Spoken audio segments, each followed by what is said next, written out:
이런 믿음 생활하는 우리는 말씀 붙들고 살아야 됩니다.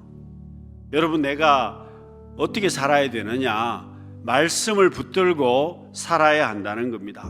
여러분, 신앙은 말씀의 순종이 먼저입니다. 그러면 이해가 되고 하나님의 역사가 일어납니다. 그런데 사람들은 먼저 이해를 시켜달라는 겁니다. 내가 먼저 이해를 시켜주고 내가 먼저 상황들을 정리를 해주면 내가 순종하겠다고 그렇게 이야기를 합니다. 여러분, 여호수아와 갈렙은 말씀을 붙들고 나아갑니다. 순종하고 나아가니까 그 다음에 하나님의 역사가 펼쳐지는 겁니다. 사랑하는 성도 여러분, 올 한 해 내가 약속의 말씀을 붙들고 순종해서 나아가면 여러분, 나를 통해서 하나님의 역사가 펼쳐지게 될 것입니다. 1996년에 쓰여진 강아지 똥이라는 동화가 있습니다.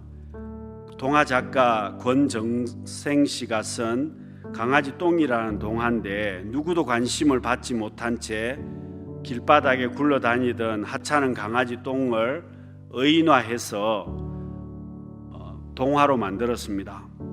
여러분, 골목길 담 밑에 있는 강아지 똥, 사람들이 더러워서 다 피해간다. 더러운 강아지 똥이라고 하면서 놀리고 구박을 한다. 참새와 병아리들부터도 냄새가 난다고 구박을 받고 농부에게서조차도 쓸모없다고 구박을 받았다. 강아지 똥은 자신의 가치에 대해서 고민에 빠진다. 자신이 더럽고 필요 없는 존재라고 생각하면서 눈물을 흘립니다. 그러나 절망하던 강아지 똥은 봄비 내리는 어느 날 민들레 이야기를 듣고 자신이 민들레에게 꼭 필요한 것이라는 걸 알게 됩니다. 그래서 강아지 똥은 기쁜 마음으로 자신을 비로 녹여서 민들레 뿌리로 스며 들어가서 한 송이 아름다운 꽃으로 피어나게 되었습니다.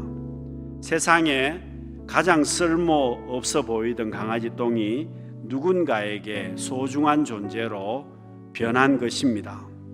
사랑하는 성도 여러분, 오늘 우리는 믿음이 있는 사람들입니다. 여러분, 나는 복되고 거룩한 길을 걸어가는 사람들입니다. 근데 여러분, 이 강아지 똥 동화처럼 여러분, 내가 믿음 있는 사람인데 원망하고 불평하는 삶을 살아가게 되면, 불신앙적인 삶을 살아가게 되면 그대로 내버려진 강아지 똥 같은 삶이 될 것입니다. 그러나 여러분, 반대로 내가 하나님 앞에 녹아지게 되고 부수어지게 되고 여러분, 내가 겸손하게 되어지면, 말씀 붙들고 살아가게 되면 나를 통해서 민들레 꽃이 피어나게 되고 나를 통해서 복된 열매가 맺어지게 될 것입니다. 여러분, 이 시대는 불안한 시대입니다. 내적으로 외적으로 갈등이 참 많은 시대입니다. 아무도 믿으려고 하지 않는 그런 시대를 우리는 살고 있습니다.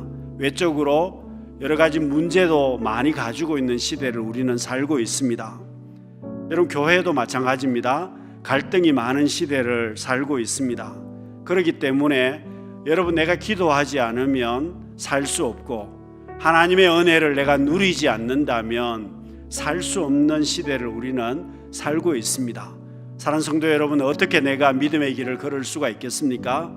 갈등이 많은 시대, 어렵고 힘든 일들이 많은 시대를 살아가지만 우리가 하나님의 약속의 말씀을 붙들고 믿음으로 순종하는 삶을 살아간다면 우리를 통해서 하나님께서 복된 열매를 주시고 회복하게 하시고 하나님의 놀라운 역사를 펼쳐 가실 것입니다. 이 축복을 누리는 믿음의 사람들이 다 되시기를 바랍니다. 기도하겠습니다.